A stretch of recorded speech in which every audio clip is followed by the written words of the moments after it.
uma vez um rei com as suas 3 filhas. E um belo dia, o rei precisa ir à guerra e deixar suas 3 filhas no palácio.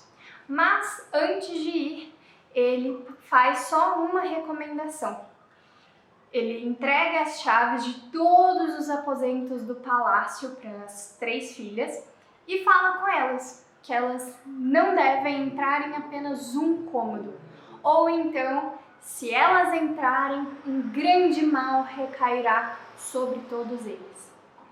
E assim, ele parte tranquilo para sua viagem e as 3 filhas ficam dias e dias e dias sozinhas naquele palácio, né? Até que determinado dia, super entediadas, porque já tinham visitado tudo, já sabiam tudo que existia no palácio, a mais velha sugere que elas entrem na sala proibida.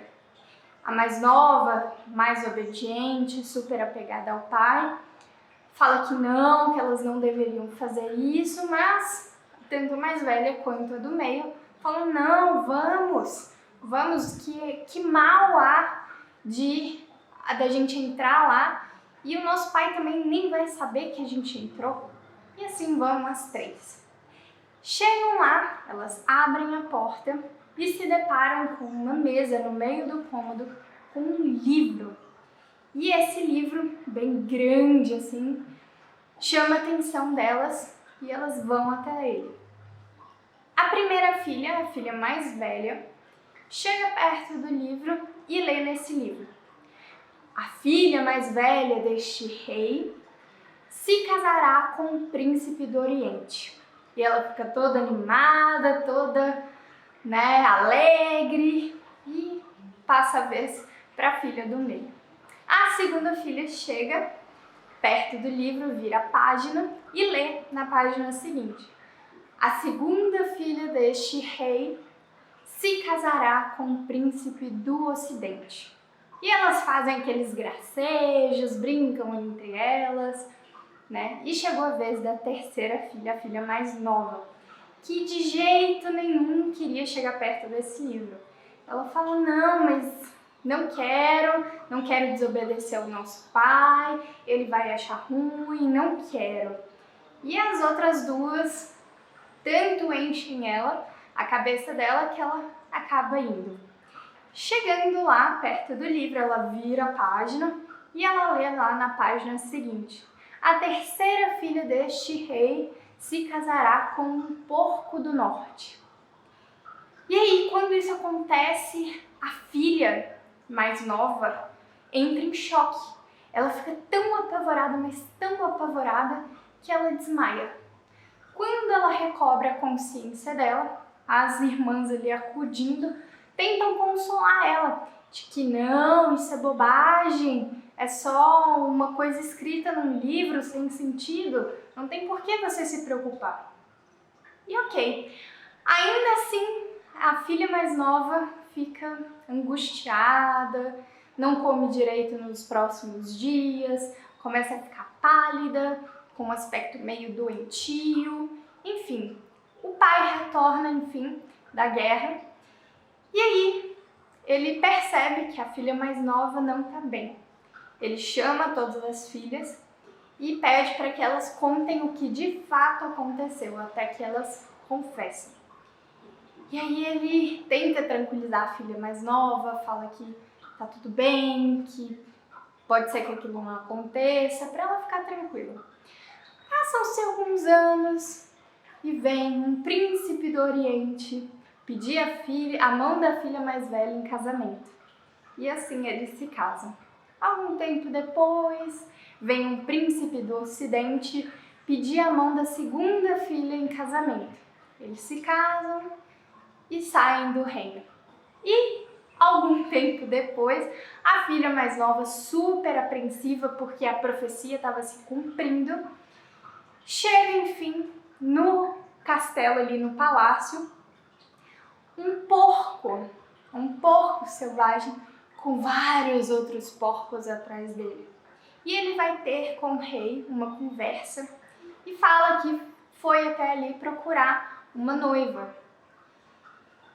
Enfim, ele acaba convencendo o rei, e o rei se vê sem jeito, né? Sem ter como dizer não para aquele porco. Porque se ele não concordasse, o porco e todos os outros porcos não sairiam do palácio. Então ele cede a mão da filha em casamento ao porco. E ele fala com a filha: não se preocupe, esse porco, ele é especial. Deve ser algum efeito de magia, porque da forma que ele conversou comigo, nunca vi ninguém conversando, nem mesmo um humano. Então não se preocupe, vá, tenha paciência que as coisas vão melhorar. E assim ela vai. Ela fala com o pai que tudo bem, pai, se é o que o senhor deseja, eu vou. E aí ela vai. E eles vão morar na casa do porco, que é no meio de uma floresta bem distante, bem escura. E com o passar dos dias ela vai se acostumando com aquela nova vida. E ela percebe que o porco, na verdade, ele se torna homem à noite. Quando chega de dia, ele volta a ser porco. E ela começa a ficar meio desconfiada daquilo, né? Até que certo dia ela estava bem angustiada com toda aquela situação de querer ajudar o marido, mas não sabe como. Ela sai andando pela floresta e se depara com uma bruxa. E essa bruxa vem conversar com ela: minha filha, o que está acontecendo? Por que você está tão angustiada? E ela conta a história para a bruxa. E aí a bruxa recomenda que ela pegue um fio que ela tá lá entregando para ela, feito de uma erva especial, e amarre no pé esquerdo do marido enquanto ele estiver dormindo à noite. Mas ele não pode ver, ou senão o feitiço, aquela quebra de feitiço, não vai ter efeito. E assim, quando ele acordar, ele vai continuar homem pro resto da vida. E a princesa, achando que estava ali fazendo algo de positivo, de bom pro marido, faz então o que a bruxa falou. E aí, o marido, na hora que ela tá terminando de fazer o laço ali, amarrar o fio, ele acorda, vê ela colocando o fio no pé dele e, desesperado, fala com ela: por quê? Por que você fez isso? Tava faltando apenas 3 dias para essa maldição acabar e agora sabe-se lá quando que eu vou voltar ao meu estado normal de novo. Eu não quero te ver antes que você gaste 3 pares de sapatos de ferro e um cajado feito de aço. Não quero te ver mais antes que isso aconteça. E ele sai e vai embora e deixa ela ali sozinha. E o que ela faz? Né? Super triste, super se sentindo culpada, ela vai atrás do marido, passa antes na cidade, compra 3 pares de sapato de ferro, um cajado de aço e vai em busca do marido. E ela vai, percorre diversos lugares, não descansa, anda, até que ela chega um tempão depois no reino da lua. E a lua, ali onde ela vive, a mãe dela recebe a princesa e fala com ela, ouve a história dela, fala com ela para ela se acomodar ali, passar um tempo ali, a noite ali, descansar. E que na manhã seguinte ela vai perguntar para a filha se a filha viu o marido da princesa. E assim acontece, mas no dia seguinte a mãe da lua volta e conta para a princesa que na verdade a lua não viu nada, mas que ela recomenda que a princesa vá até o reino do sol para descobrir se o sol sabe de alguma coisa. E assim, antes que ela parta, a mãe da lua entrega à princesa um frango assado e recomenda que assim que ela terminar de comer, ela guarde todos os ossos porque ela pode precisar. E parte a princesa aí incansavelmente rumo ao reino do sol. Nesse meio tempo passou tanto tempo que ela acaba dando à luz a um filho. E carregando o filho, carregando os ossos, ela vai, segue adiante e chega enfim no reino do sol. E ali a mãe do sol recebe a princesa, escondido, porque o sol ele é temperamental, ele chega todo dia, no final do dia ele volta para o seu reino super zangado, super mal-humorado, enfim, então seria bom ele não ver a princesa ali. Mas ela fala para ela descansar, para se recuperar, que no dia seguinte ela vai perguntar para o filho, e se o filho souber, ela fala com ela. E mais uma vez, o sol também não sabe, mas recomenda que a princesa vá até o reino do vento. E aí, a mãe do sol, antes que a princesa parta, entrega a ela também um outro frango para que ela coma durante a viagem e recomenda que ela guarde os ossos, porque pode ser que ela precise. E assim parte a princesa e o seu filhote rumo ao reino do vento, passando por planícies, desertos, montanhas, cruzando rios, enfim, passando por todos os obstáculos até chegar no reino do vento. E lá ela é recebida pela mãe do vento, que a acolhe também, e vai perguntar para o filho se ele sabe onde está o marido da princesa.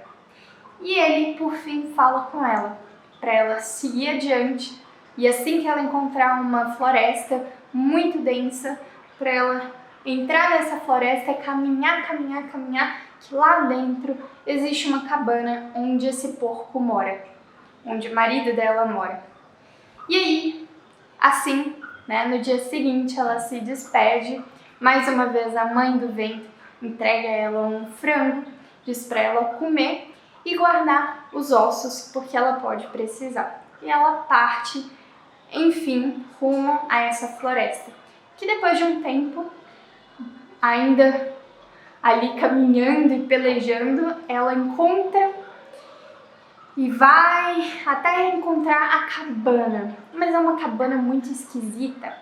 É uma cabana que não tem porta normal. A porta é por cima, a entrada é por cima. E ela não consegue ali entrar na cabana. Mas ela tem uma ideia. Ela pega os ossos da trouxinha dela, olha para aquele tanto de osso e fala, bom, isso daqui deve servir para alguma coisa, né? E aí ela percebe que ao juntar um osso com o outro, eles se colam. Então ela faz uma lateral, como se fosse uma vara, uma outra vara, e vai ligando essas duas varas com outros ossos para formar uma escada. E ela, à medida que vai subindo, vai colocando um outro osso, vai colocando outro osso, e vai subindo, até que ela chega no final e não tem mais osso. E ela precisa só de mais um degrau para conseguir alcançar ali o topo da cabana. E aí ela olha para a própria mão, pega o mindinho dela, corta e coloca ali, formando o último degrau. Consegue subir e entra dentro da cabana. Depois de um tempo, ela começa a ouvir alguns barulhos e finalmente chega o marido dela na cabana e super assim, surpreso mesmo dela estar ali, com o filho também. E ela explica toda a história, tudo que aconteceu, E aí sim ele vai entender por que ela fez o que ela fez. Enfim, eles se reconciliam, ele pede desculpas. O feitiço durou mais 3 anos e agora ele já estava livre, da maldição que a bruxa jogou sobre ele. E ele explicou que aquilo aconteceu porque ele era um príncipe também. E aí um dia ele e os irmãos foram lutar contra dragões que estavam atacando o reino. E aí, de repente, ele matou o dragão mais novo, mas ele era filho dessa bruxa. E a bruxa ficou inconsolada e jogou nele essa maldição de que durante o dia ele teria que ser porco e à noite ele seria homem. E assim, eles, ali naquele clima de reconciliação, eles voltam para o reino dos pais do príncipe, dão ali as boas novas, depois voltam para o reino do pai da princesa. E como ele não tinha outros herdeiros, os dois assumem ali o reinado daquele lugar e ficam ali criando a família deles durante muitos e muitos e muitos anos, felizes para sempre. Bom, por que eu te trouxe essa história que é um pouquinho longa, cheia de detalhes, mas que tem algumas peculiaridades, Apesar de ter uma estrutura muito parecida com contos de fadas no geral, eu quero te contar, alguns pontos que me chamaram a atenção nessa história e me conectaram com ela.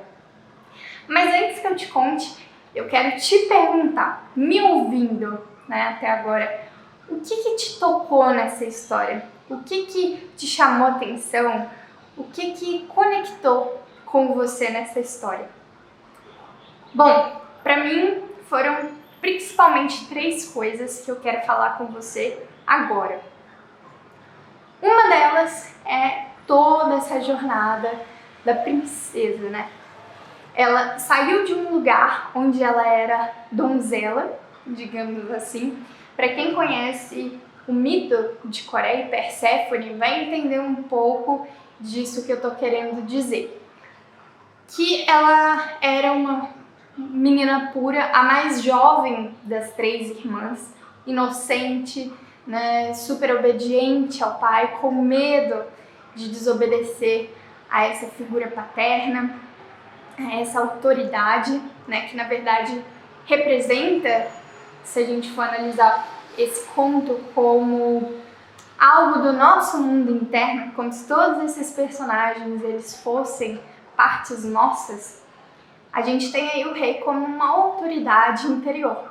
E tem essa parte, essa menina, esse nosso lado inocente, obediente, que tem medo de decepcionar essa autoridade interior, E aí ela, ali, percebam, com uma mãe ausente, geralmente os contos que apresentam a figura da mãe ausente ou que ela morre, na verdade estão querendo trazer pra gente uma reflexão, como diz Clarissa Pinkola Estes no seu livro Mulheres que Correm com os Lobos, que é todo um movimento pra gente sair da nossa zona de conforto, de segurança e ir pro mundo. Então a mãe, a figura materna, que é boa demais, ela representa esse nosso estado, até talvez de letargia, em que a gente se condiciona em um lugar que é difícil de sair porque é gostoso. E a ausência dessa mãe nesses contos mostra exatamente a necessidade da gente sair desse lugar para poder evoluir. E aí então a gente tem essa princesa, uma menina, ali super dependente da aprovação do pai, e que então ela, por ser obediente, acaba se casando com um porco, que daqui a pouco eu volto, mas é uma outra figura extremamente legal da gente analisar do porquê ser transformado em um porco, não em um sapo, não em um cavalo, não em um cachorro, mas enfim, daqui a pouco a gente volta. E aí dentro disso a gente tem essa jornada, é uma jornada do herói, digamos assim, mas da heroína, em que ela passa por diversos desafios. Ela vai no reino da lua, vai no reino do sol, até chegar no reino do vento, e podemos supor aí que toda essa jornada durou uns 3 anos, e só depois é que ela vai de fato encontrar com o marido. E quando ela encontra com o marido, ela já é uma outra mulher, né? Ela tem filho, ela fez as suas escolhas, tomou suas decisões e foi ali em busca daquele que completa ela, né? De alguma forma. Que dentro de uma análise psicológica, digamos assim, né? Tomando como base a psicologia analítica e junguiana principalmente, essa figura masculina ali do homem, ela representa muito o nosso ânimos, né? E essa imagem do porco, aí já enganchando no próximo ponto, tem muito a ver com isso. O porco é aquela figura que quando a gente olha causa uma certa repulsão, né? É os nossos aspectos bestiais, digamos assim, os nossos aspectos que nos causam certo medo, talvez, repulsa, talvez até mesmo desconforto, né? Que a gente tenta ali, de alguma forma, esconder através das máscaras que a gente vai adquirindo ao longo da vida, mas que ali, por conta de uma maldição, por causa de um feitiço, é exposta, né, à luz do dia para todo mundo. Eu diria, assim, analisando esse conto, que esse porco, esse ser, na verdade, ele pode representar o ânimos, que é essa figura masculina que todas nós mulheres carregamos dentro da nossa psique e faz o contraponto com a nossa energia, com o nosso lado feminino. E essa figura interior, né, essa figura masculina interior, a princípio ela pode ser negativa, quando nós projetamos nos outros, principalmente, todas as suas características, todas as nossas necessidades, todas as nossas vontades, mas que quando a gente começa a entender essa figura e a gente entende que ela existe dentro de nós, que ela nos complementa e que quando nós nutrimos o nosso relacionamento com ela, nós não buscamos lá fora algo que nos falta. A gente já se sente completo, digamos assim. Quando isso acontece, né, e o externo, ele vem só como forma de agregar e não de suprir, a gente tem aí a possibilidade de ver a outra face do nosso ânimos, que é positivo. Então, a figura aí do porco representaria esse ânimos negativo, às vezes até mesmo selvagem, bestial, instintivo, de uma forma talvez degradante, sabe? E não positiva de trazer uma certa liberdade, mas uma forma mais animalesca mesmo, mais brutal, né, digamos assim. E que quando é feita essa jornada, né, da princesa ali dentro de si mesma, que pode representar essa jornada de fora, pode representar uma jornada dentro de si mesma, ela entra dentro de um lugar muito escondido, muito raro, muito de difícil acesso, e ela enfim consegue acessar esse ânimos positivo e com ele ter um relacionamento duradouro, né? E quando acontece essa união de fato, é o que a gente chama dentro da alquimia, é conhecido como a operação da conúncio, que é uma operação de ligação, de união dos opostos, né? Do feminino, do masculino, e esses se unem e enfim se completam. Então, recapitulando, os pontos que mais me chamaram a atenção foi essa jornada, né, muito bonita, de sair de uma zona de conforto, sair de uma posição cômoda, ingênua, que nada conhece do mundo, e ir até o fim do mundo para encontrar algo dentro de si mesma que a completa.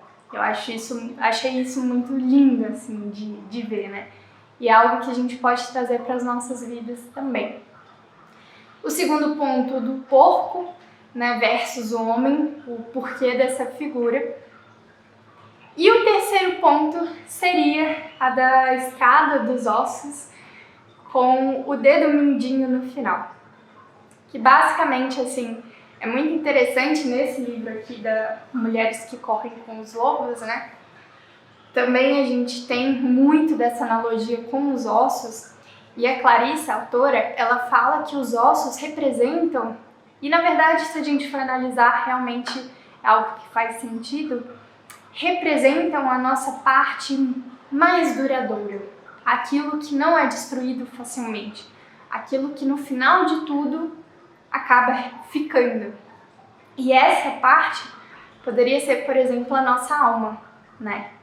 Então, ali, através dos ossos, através da própria essência, através daquilo que é mais verdadeiro dentro de si, que é mais essencial, que é mais, né, assim, primordial, junto com o seu dedo mindinho. O que a gente faz com o dedo mindinho? Não é geralmente o dedo que a gente usa para fazer um juramento, para falar que a nossa palavra tem valor, para mostrar fidelidade, para mostrar a nossa verdade interna. Então ela usa esse mindinho como símbolo disso para conectar ali com os ossos ou com a essência, aquilo que é essencial, e assim conseguir acessar a cabana, esse lugar super escondido, super de difícil acesso, mas extremamente primordial, extremamente elementar, digamos assim, dentro de nós, onde a gente encontra ou se encontra com a nossa essência, com o nosso oposto complementar, com aquilo que vai se unir a nós e vai, de fato, nos complementar, né? Então, é muito interessante. Claro que, assim, a gente tem muitos outros contos para analisar dentro desse conto. Eu não falei, mas é um conto da tradição romena. E é muito interessante, assim, cada simbolismo a gente pode explorar, a gente pode se deleitar ali, a gente pode entrar mais a fundo e a gente vai, né, absorvendo cada vez mais, as fichas vão caindo. Mas eu acredito que com esses 3 pontos, inicialmente a gente já tem aí toda uma reflexão a ser feita acerca de um simples conto, mas que reflete muita coisa sobre nós mesmos, sobre a nossa dinâmica e como que a gente pode se tornar cada vez melhores, né? Comenta aqui, deixa seu comentário se você gostou, se você se teve algum impacto essa história sobre você, se você se conectou de alguma forma com ela ou não, e vamos continuar. Se você gostou, deixa seu like aqui, vamos fortalecer esse canal e eu espero em breve trazer novos contos com essa abordagem mais reflexiva sobre eles também. Gratidão imensa e até mais!